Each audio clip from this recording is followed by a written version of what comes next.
Hello, friends. Salutations, chers amis. Aujourd'hui, nous allons examiner la dernière partie du chapitre 22, intitulé « Prophétie accomplie » de l'incroyable livre « La tragédie des siècles ». Comme nous l'avons vu dans notre vidéo précédente, les premiers croyants de l'Avent ont réalisé, grâce à l'étude minutieuse de la Bible et à la prière, que la prophétie des 2300 jours contenue dans Daniel 8,14 se terminait à l'automne 1844. Après mûre réflexion, ils conclurent que cet événement avait été représenté dans l'Ancien Testament par le jour des expiations, et qu'il aurait donc lieu le jour des expiations de cette année-là, qui tombait le 22 octobre. Ils attendaient avec impatience le retour du Christ et partageaient cette extraordinaire nouvelle avec d'autres. Tout le reste passait à l'arrière-plan, tandis qu'ils se préparaient à ce grand jour. Ellen White écrit « Le mouvement se répandit dans le pays comme un raz-de-marée. Le fanatisme disparut comme la gelée blanche sous les chauds rayons du soleil. Les doutes et les incertitudes se dissipèrent. L'espérance et le courage ranimèrent tous les cœurs. On persévérait dans la prière et on se consacrait entièrement à Dieu. » Mais une fois de plus, ils étaient voués à la déception. Le Christ n'est pas revenu le 22 octobre 1844 comme ils l'espéraient. Pourtant, même cette énorme déception avait été annoncée dans les Écritures. Nous la lisons au chapitre 10 de l'Apocalypse, où Jean décrit la vision suivante. « Puis je vis un autre ange puissant descendre du ciel, enveloppé d'une nuée. Au-dessus de sa tête était l'arc-en-ciel.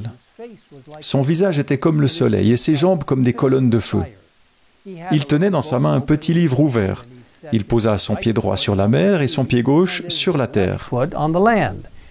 La voix que j'avais entendue du ciel me parla de nouveau et me dit « Va, prends le petit livre ouvert dans la main de l'ange qui se tient debout sur la mer et sur la terre. »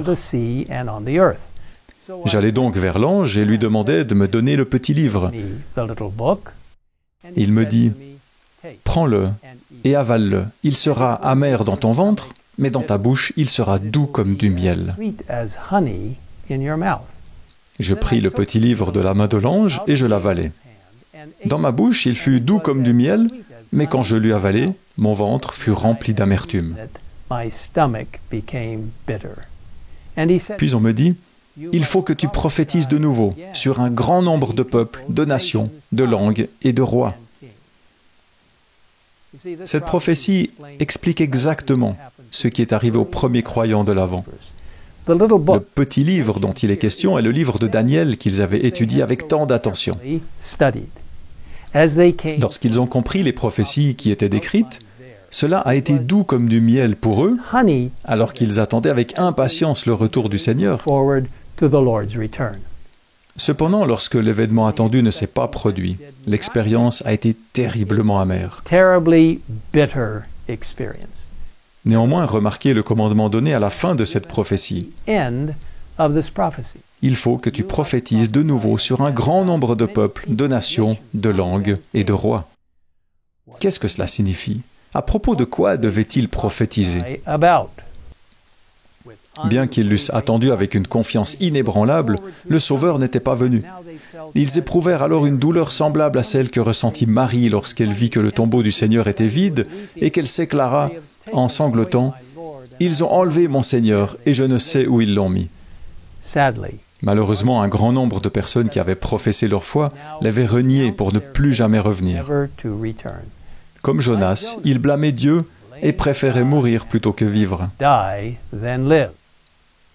Cependant, certains n'ont pas renoncé à leur foi, même s'ils ne comprenaient pas vraiment pourquoi Jésus n'était pas revenu. Ils étaient sûrs que les prophéties étaient correctes. Ils croyaient en la parole de Dieu et ils savaient que c'était dans ces pages sacrées que se trouvait la réponse. Leur seule sécurité, écrit Ellen White, était de serrer précieusement la lumière que Dieu leur avait déjà donnée, de retenir fermement ses promesses, de persévérer dans l'étude de sa parole et d'attendre patiemment de nouvelles lumières. Heureusement, ils n'ont pas eu à attendre longtemps. La parole de Dieu est fidèle et vraie. Dans la prochaine vidéo, nous découvrirons la merveilleuse lumière qu'ils allaient bientôt apercevoir. Encore une fois, si vous ne l'avez pas encore fait, je vous invite à télécharger le fantastique livre « La tragédie des siècles » sur le site affiché à l'écran, afin que vous puissiez nous suivre dans la découverte de vérités importantes pour notre temps.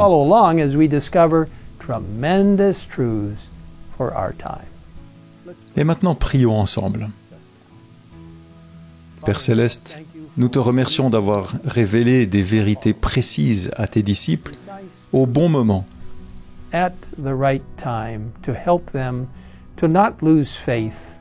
pour les aider à ne pas perdre la foi, mais à réaliser que tu contrôles tout. Lord, we ask now that you will help us to understand as we look into the next phase of this. Seigneur, nous te demandons maintenant de nous aider à comprendre, alors que nous abordons la phase suivante de ce chapitre, de ce livre et la compréhension du retour imminent de Jésus,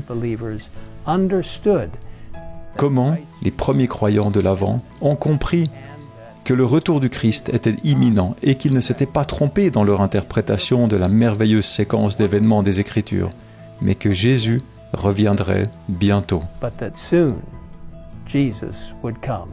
Aide-nous à comprendre pleinement cette belle histoire.